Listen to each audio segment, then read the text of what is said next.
In the kingdom of Aurea, the king and his knights ride through the hills as they chase a dragon. They follow the beast into a cave, where the group sees something that leaves them in shock. At that moment the dragon flies in and breathes fire to kill most of the knights in one go, then she uses her tail to capture the remaining knights one by one and kill them too. Lastly she approaches the king, who falls to his knees to wait for the end. Many centuries later in a land in the north, Floria and Elodie are chopping whatever wood they can find. They're the daughters of the local lord and are trying their best to help their people, who are suffering from hunger and cold because the winter is ravaging the land. More and more people are leaving every day, which means they may not have a town at all soon. Suddenly the sisters see a carriage come by, which is strange because they never get visitors. They rush back to their home to find their father Lord Bayford and stepmother Lady Bayford talking to a nun, who says Elodie will do before leaving. Lord Bayford then tells Elodie that the royal family of Aurea wants her to marry their prince.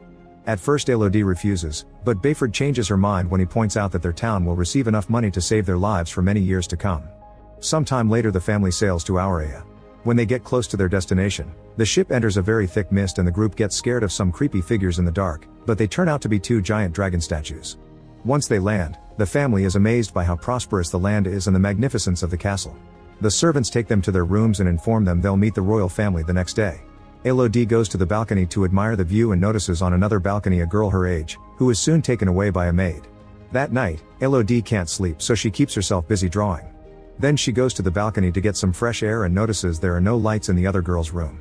She's also surprised to see torches in the distance, meaning someone is going up the mountain in the middle of the night. The next day, Elodie's family meets the royals. Queen Isabel sends Elodie to spend some time with Prince Henry before the wedding. After the initial awkwardness, Elodie and Henry hit it off and have a very pleasant conversation. After Henry compliments Elodie's artistic skills in her letter, Elodie asks about the torches she saw last night. Henry explains it's one of 3 ancient ceremonies that honor their ancestors, that's why the wedding is on the same day. Meanwhile in the castle, Lord Bayford finishes discussing the deal with Isabel and looks very upset. Lady Bayford tries checking on him, but he snaps and promises nothing is wrong. Afterward Lady Bayford tries to chat with Isabel, who doesn't take it well. When Lady Bayford explains she thinks the families should bond and get along, Isabel says this is only a transaction born out of necessity. She needs a princess and Bayford's land needs money. She also reminds Bayford that she's the daughter of a rope maker so she shouldn't forget her station. Lady Bayford notices that Isabel says Elodie's name wrong and tries to correct her, but Isabel doesn't care and leaves. In the evening, a worried Lady Bayford goes to tell Elodie that there's something suspicious going on, so she thinks the wedding should be cancelled. But before they can discuss things further, Lord Bayford shows up and sends everyone to bed. The next morning, the maids help Elodie get ready for the ceremony. She's given a beautiful dress that includes a blunt dagger and a diffuser with perfume. The wedding goes well, Henry and Elodie exchange rings, share a kiss, and Elodie is given her own crown. Afterward Elodie says goodbye to her family and gets on a carriage with Henry, who explains they'll join the ancient ceremony on the mountain. They go up a rocky set of stairs and Elodie is shocked to find a bunch of people wearing creepy golden masks, not to mention Isabel dressed like a nun. The queen gives Elodie a coin saying she'll be helping protect the kingdom, then they go inside as Isabel shares a story. When their ancestors arrived on this island they discovered a dragon lived there as the last of its kind. The dragon attacked the village as soon as it saw the humans settle down, so the king gathered his soldiers and tried to fight the beast. However the dragon killed everyone except the king, who had to give up his 3 daughters so the island could be shared. As she listens to the story, Elodie notices how everyone stares creepily at her and the fact they're crossing a dangerous bridge above a chasm. Then Isabel explains the king's sacrifice is what they celebrate every generation before cutting Henry's and Elodie's hands. She pushes them together to mix their blood and covers them with a cloth, announcing that Elodie is now officially of royal blood. Next Elodie throws the coin into the chasm, thinking it's the end of the ritual. Henry picks her up to carry her through the bridge, only to suddenly apologize and throw her into the chasm too. Screaming as she falls, Elodie hits a bunch of branches until she lands on a mud puddle and passes out. She wakes up moments later with various bruises on her body, but she still stands up and starts yelling for help. There's nobody left on the bridge, however her voice does wake up the dragon hidden deep in the cave. Then Elodie cries as her desperation turns into fury and she tears the fancy jewelry off before trying to climb out. Unfortunately she falls again and gets another injury.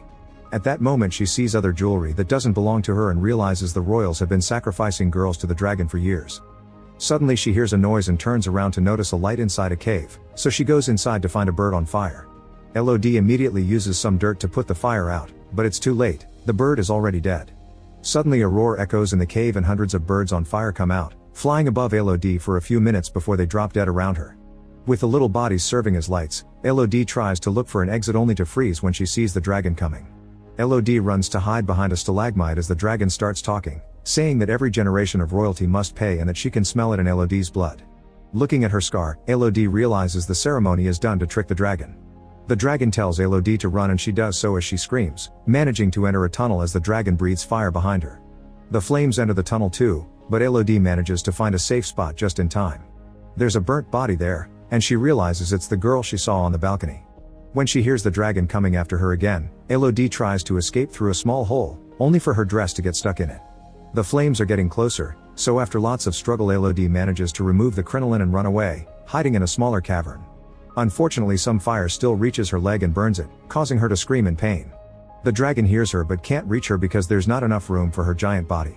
Once the dragon is gone, Elodie remembers the blunt dagger and hones it against a rock to then cut off part of her dress. The pain in her leg is unbearable but she pushes through and bandages the wound with the torn fabric.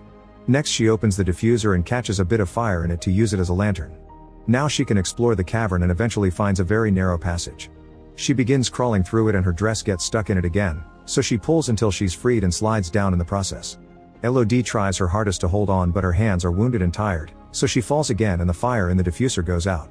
Refusing to give out, Elodie stands up and holds onto the wall to walk, determined to reach a light she sees in the distance. After some very painful walking she leaves the tunnel, only to almost fall off the edge of a cliff.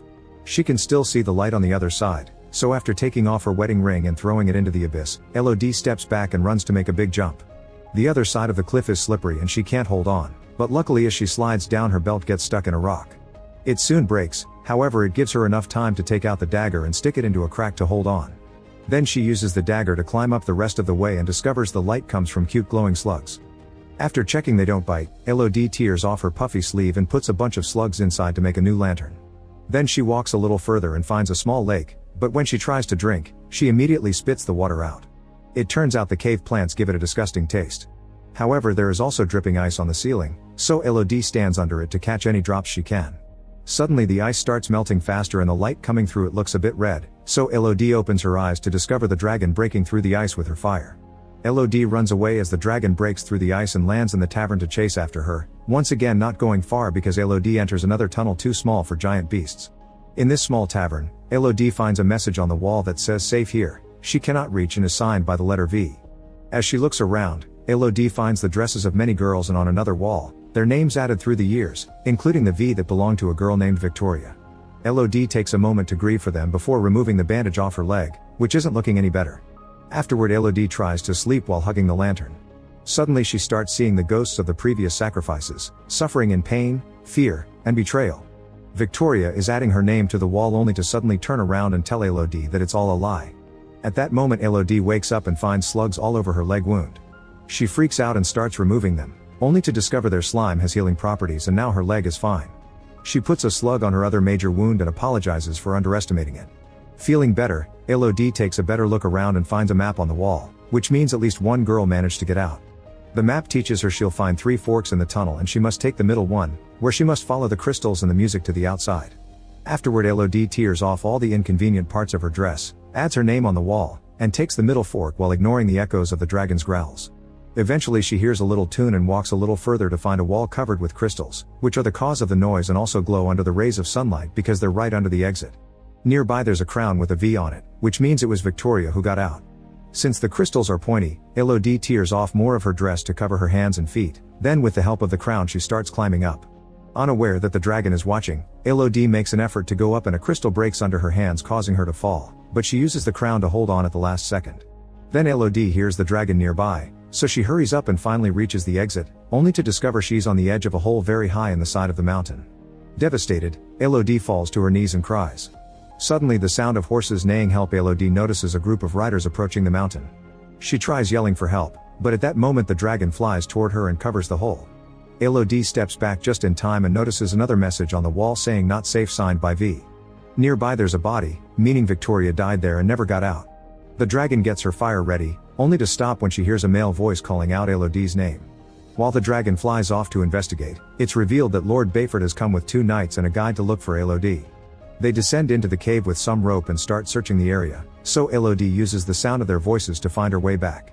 When she takes a new tunnel, she's shocked to find a nest with 3 dead baby dragons and remembers Victoria's words, which makes her realize Isabel had been lying. The dragon hadn't been the last of her kind and she hadn't struck first. A flashback reveals that the king had entered the tavern precisely to kill all the babies, so the dragon's attack had been an act of revenge. She killed all the knights as seen in the beginning, but when it was the king's turn, the dragon told him death would be too easy and he should suffer the same way she did. Since then the royal family has been feeding the dragon 3 women with their blood mixed to make them pass as royal daughters. Afterward Elodie finds her father and his men, but she doesn't show herself yet for safety. The dragon shows up and grabs a knight, taking him for a flight before dropping him from a great height. The knight bounces on the rocks and crashes to the ground, instantly dying. While the guide rides to hide, the dragon grabs the second knight and crushes him under her paw before interrogating Bayford. He explains he's here to save his daughter and tries to attack with his sword, but the dragon grabs him with her tail and disarms him before dropping him. While Elodie sneaks around waiting for the right time, the dragon tells Bayford to call for his daughter. Bayford decides to offer a heartful speech about how sorry he is and admitting he made a horrible mistake, then he yells to order Elodie not to come out, causing the dragon to push him down and stab him right in the heart with her claw. Elodie can't help making a noise as she cries and the dragon starts searching for her, but luckily at that moment the guard also makes a noise and the dragon goes after him, thinking it's Elodie. With the dragon gone, Elodie says goodbye to her father and kisses his forehead before he dies. Then she uses the rope left by him to start climbing out of the tavern. Meanwhile the dragon finds the guide and crushes him to death before coming after Elodie, who manages to climb fast enough to avoid the flames that now cover the entrance. Elodie immediately gets on her father's horse but only rides for a few moments before jumping off to hide under some rocks. Since the horse keeps going, the dragon is tricked and continues to follow it to burn it to death. Then the dragon breathes fire on the clouds, causing a horrible storm as a sign the deal has been broken. In the castle, Isabel notices this and immediately sends her knights to kidnap Floria. Lady Bayford tries to stop them, only to get stabbed in the process. Moments later when the fire is over, Elodie comes out of hiding and bumps into Lady Bayford, who came all the way here on a horse while still bleeding. When Elodie hears what happened, she promises to save her sister and takes the horse back to the mountain. Meanwhile Floria is taken to the bridge, however Henry refuses to do the ritual with a child. Isabel ignores him and uses her own blood instead, cutting Floria's hand to do the mixing before throwing her into the chasm. By the time Elodie arrives at the bridge, everyone is gone and an unconscious Floria has been caught by the dragon, who doesn't kill her yet because she wants to bait Elodie into coming for her sister. A desperate Elodie descends back into the tavern with the rope and uses her previous experience to follow the same path much faster. After double-checking the map to find the dragon's lair, Elodie arms herself with her father's sword and prepares a trap for the dragon. This trap consists of some armor and rope, which is burning under a small flame. Elodie walks away and when the rope finishes burning, the armor falls, causing the dragon to fly out of her lair to look for the source of the noise. This allows Elodie to sneak into the lair and wake up Floria, who walks slowly because she's got a wounded leg. At that moment the dragon discovers the trap and comes back to the lair, so Floria hides while Elodie waits with her sword out. She tries to explain that they've all been tricked by the queen, but the dragon doesn't believe her and tries to breathe fire. Elodie stabs her mouth with the sword to redirect the attack but still falls off the edge of the lair, receiving some burns on her arms and shoulder in the process. While the dragon removes the sword, Elodie lands in a lake and swims out just in time for Floria to throw another sword at her. Suddenly the dragon jumps on her and holds her while stabbing her with her claw. Before she can kill her, Elodie takes out the dagger and stabs the dragon in the eye, causing her to throw Elodie away. Next Elodie grabs the sword again and runs toward the dragon, who has trouble seeing with one eye. She manages to stab the beast in the chest, however it doesn't cause much damage and the dragon grabs her again. Elodie then stabs the dragon's paw, making her drop her again. As the dragon comes closer, Elodie notices the dust bouncing against a curved stalagmite, giving her an idea. Elodie stands in front of the stalagmite and tells the dragon to burn her down, so the dragon breathes her fire. However Elodie moves at the last second and the fire bounces on the stalagmite, causing it to land on the dragon and finally bring her down. Afterward Elodie shows the dragon the scar on her hand to prove that the beast has been killing innocent girls, not royals. The dragon asks her to end it, but Elodie drops the sword and refuses to continue this circle of hatred. Then she grabs a bunch of slugs and puts them on the dragon's body so she can fully recover. Meanwhile in the castle, another wedding is being celebrated so they can trick the third girl of this generation. Suddenly a coin comes rolling down the altar and Elodie walks in, telling the bride to take her family and run away. Then Elodie tells the locals they can also run away if they want, but only the servants take her seriously and leave. At that moment the dragon shows up and breathes fire on everyone present, killing Isabel and every person in the royal line to finally end it. As everyone panics, Henry closes his eyes and accepts the punishment because he knows he deserves it. Soon the castle crumbles down but Elodie walks away with her head held high. A few days later, Elodie, Floria, and a recovered Lady Bayford get ready to leave in a ship full of gold and supplies for their people. They agree to run their land together, and Elodie even starts calling Bayford mother instead of stepmother. During the trip home, the dragon flies nearby and shares a nod of mutual respect with Elodie.